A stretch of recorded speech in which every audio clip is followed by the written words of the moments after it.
right, guys, moving on to our podcast question this week.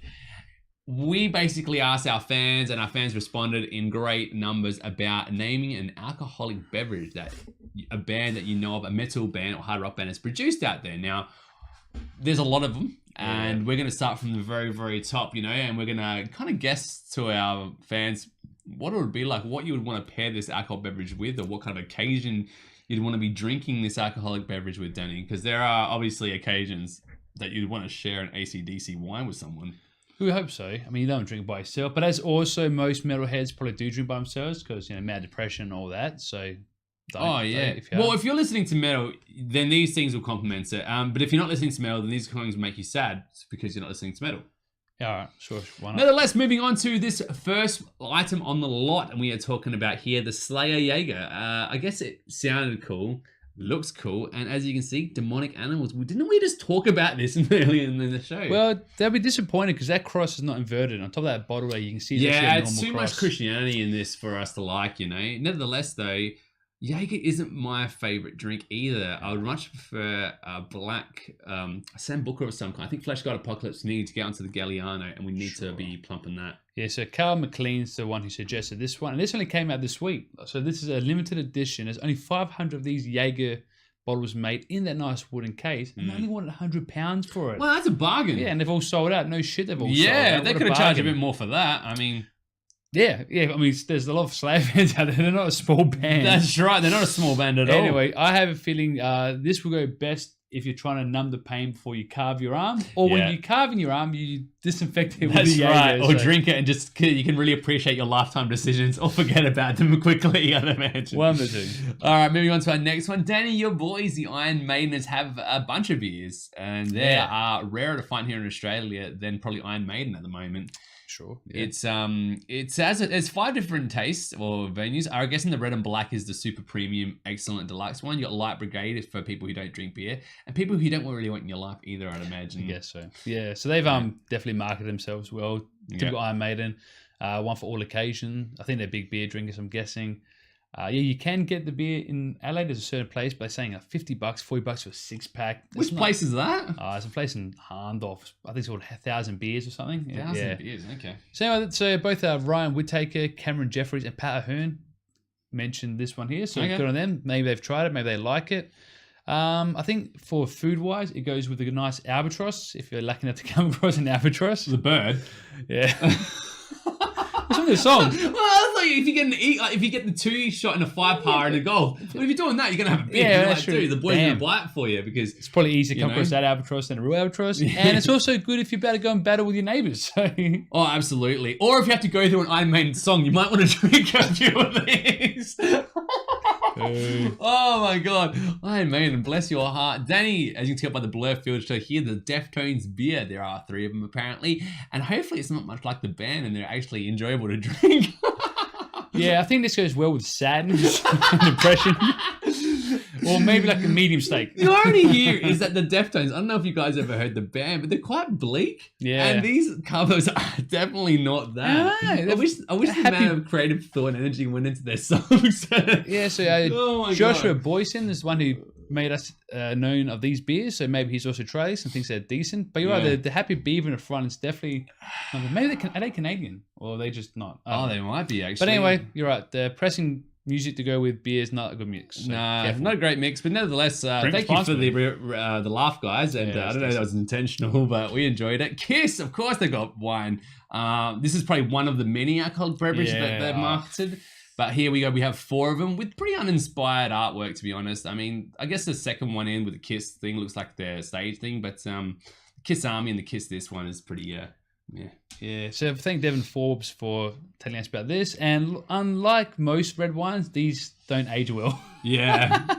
They're incredibly shallow, and they try to trademark your fridge. And it comes with like downloadable content, like to open up the screw top, you actually have to buy their proper screw top machine and stuff, like full G move. But unlike red wines, not aging too well at all. The Rolling Stones were speaking about things that are aging pretty well. We talked about Keith Richards before, didn't we? Yeah, Cliff Richards. Cliff Richards, sorry. And we got here the Mick Jagger of all wines with the Rolling 5 tones, because, we're reading it like it is. It's a 5. Yeah, okay. 5-2-1. 5-2-1s? 5-2-1. 5-2. You're rolling 5-2-1s? It's a Merlot, so it's getting a little softer, maybe like the newer material, maybe. Maybe. Maybe it's something they can drink these days. They can't drink anything heavy. Yeah, well, that's true. I mean, I think Keith is what we're talking about. Yeah, he apparently loved his. Keith. I think it's Keith Ridges. God damn it, man! We're gonna move on before we make any more fools of ourselves. Anyway, so buy that if you're a Rolling Stones fan. So your dad's birthday coming up or something. Your dad's dad would love this band, absolutely. Easy. Anthrax, the beer of beers. We're called the War Dance. It's a pale ale, Danny. I'm not a fan of pale ales, but then again, I don't drink manly drinks because I am super bold, Matt, and it's this isn't my thing. But this might be. It's butternuts and it's a beer ale. Butternuts and a beer ale. Yeah. Okay, there you go. And that's Rube Kepster told us about this, so I had no idea. I actually really dig the artwork here. Yeah, I think cool. the purples and the yellows and the obviously Indian heritage. Obviously some minorities in there as well. It's good for social policy. That's what you want, isn't it? Is that a radiation symbol in the back? Oh, no, it's a pentagram. Another pentagram. Another one. There you go. Subliminal messages. Maybe these marketing teams really want us to go buy a Slayer album. I mean, it's Anthrax. They do like pentagrams and evil. I don't know. But it looks good. I really like the look of it. I'd buy a beer of it. I think Anthrax are okay in small doses, much like this beer probably. Yeah, it's probably fair. Oh, Jesus. All right, AC/DC. We have the Rock or Bust. Now, this, as you can see, is incredibly audacious, overbearing maybe, and incredibly show-off, much like the band is. Comes in black. And it comes in black, much like the band sings about. It's German beer as well. Much like the band isn't. They are an Australian band the last time I checked, Danny, but couldn't you get like, what do we got here? Foster's, or which apparently no one drinks here. But we got Cooper's, that's down the road from our house, just goes to LA. I think I know the manager. It's just weird, isn't it? Yeah, so I think this goes well with like a nice car ride to hell. I think that's what I'm AC/DC recommend. Or with the sausage roll. Oh, a long way to the shop. For sausage roll, AC/DC. It would be a long way to get this. I reckon you can find this any Dan Murphy's, this one here, Danny. Probably. German beer. Oh, it looks it looks cool, but then you read the top of it and you see German beer, I'm like, that's ludicrous. Makes no sense. Doesn't make any sense. Help the locals, man. I mean, we didn't help them until they came back from Germany, and then we started to like them, but anyway, Motorhead, Danny, the beer that definitely has a mole on it. We are super excited to talk about Road Crew. Dan, who's bringing us Motorhead, though? Yeah, so Ian Not Lane told us about Motorhead beer. They also have Motorhead vodka. They probably also have like a wine, like everybody has probably a whiskey. Yeah. Jack Daniels probably has a Lemmy one-off bottle as well. We were calling it Lemmy's. I had to go to the bar and stuff, and we went to this metal club called Enigma here in Adelaide, and that's what we were calling it. Hopefully they're still making us call it that, though, too. Yeah. Until it gets copyrighted by Gene, and then we're calling it a Gene. So Motorhead beer is best when you're playing poker. And play the Ace of Spades and all that. So that's probably good there. And it's probably just good on a normal Sunday night or Monday lunch or any time of the week. I don't think Lemmy had a preference to when he drank. Well, yeah, he had the Jacks. So, I mean, I'd be getting the Motorhead Jacks one for sure. Yeah, there must be Motorhead Jacks. There has to be Motorhead Jacks, nevertheless. Anyway. We got, of course, obviously Metallica. What would a show be without talking about Metallica? We've got Danny Golding, I think it is, that did this one. That's right, yeah, Danny Golding. Yeah. And tonight they've picked, obviously, one of their most iconic songs, Enter Sandman, to talk about this beer with, the Pilsner, which apparently is what Metallica want to put their things behind. I think they could have honestly put it on anything and people would have bought it. They've gone probably have. There's probably other beers out than other, again, wines. Again, the problem with this is that the recipe was better in the 80s. Oh! And now it's been hard to swallow. Yeah, exactly. Yeah. They've tried to modernize it, but everyone was just feeling nostalgic whenever they drink this. It's like, do you remember this was good? Some still say it's good. It's the best thing ever. I'm telling you, it's the best. Best beer. All right. And then the band will go in and say, like, yeah, we did it better. I'm not sure what that load beer in the relay was about. That's when you throw it back up again. Oh, my God. Amazing. AC/DC again. We obviously covered off the beer before, but now it's the wine. And obviously Terry Hodgen wanted us to talk about this, Danny. Indeed, these look very cool, and it's something that I think collectors would really get behind. The labels look really sweet. The black and the reds and the greys look really, really well. And they look very affordable because hopefully they realize that musicians are on a budget, so we could buy them. Yeah. Well, hopefully this is not German wine and it's Australian wine because Australian wine's yeah, great that's and right. German wine's probably Apparently not so Maynard from Tool has a winery or distillery here or something. in Adelaide. In Adelaide, which is great. I've never met the guy, and hopefully if I'm very lucky, I never will. It's your first vegan beer to come with bacon, I think. Like, legit. That's what right, does. he did it because he was so pissed off with vegans, and he's like, you know what, I'm going to troll them like this. Like he trolled the album, although that was kind of funny. Yeah. All right, moving on to the Behemoth beer, Danny, the black and death metal beer of all beers you can imagine. This one's the Baphomet, sorry. It's the Final Fantasy Dragon, I think it is. I think you're right. But they had to misspell it because like, the Final Fantasy's lame. Yeah, trademark. Nah, probably trademark. Gene Susan. Much like Metallica, it was better back in the old days. Yes. This here is the Baphomet, and this is the Russian Imperial Stout, which I could imagine your hairs on your nuts would be growing hairs on your nuts, Danny. Yeah, so Alexander Jackson mentioned this one here, and again, I think this goes best with goat, either before or after the sacrifice. Yeah, that's true. I didn't think about that. How was taken? Very post game. Or it goes all like up. Look at the goat on it. I mean, it's already There's a bleeding. goat on They've already handcuffed it to a bed and taken it off. Yeah, well, no, guys, all like up themselves. It's full hippie beer, so you can only drink it like on the Sunday. You can feed it to your dog, and exactly, yeah. All right, we got here the Bastardizer is the whiskey till death. This is the label of the bottle. Unfortunately, I couldn't find the label, the bottle itself, but this is what its label looks like.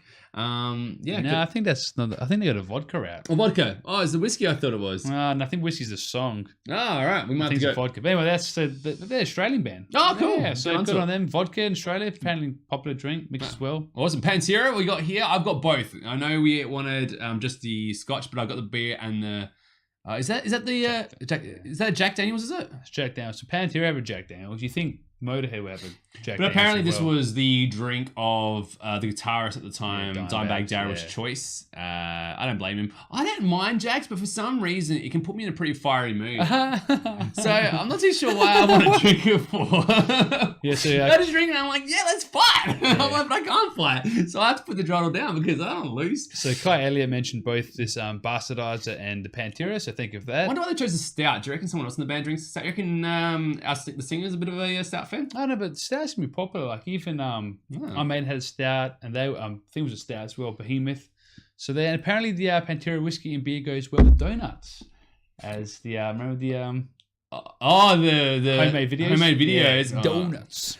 All right, we're moving on to it's like the last we got left. We got Robert Walker with Tankard whiskey. I think this is, isn't it? Is this a whiskey? No, it's a beer as well. Is it a beer as well? Yeah, all right, sweet as. Well, there you go. This looks cool. This looks really. It looks like a football team, doesn't it? It actually that says shield. alcoholic metal on the can, so that's pretty good. And yeah, Frankfurt, yeah. So they it looks like a football team. Yeah. But they've actually got a song called "Need Money for Beer." Amazing. So awesome marketing. So here's a need money for beer, so you can go buy their beer.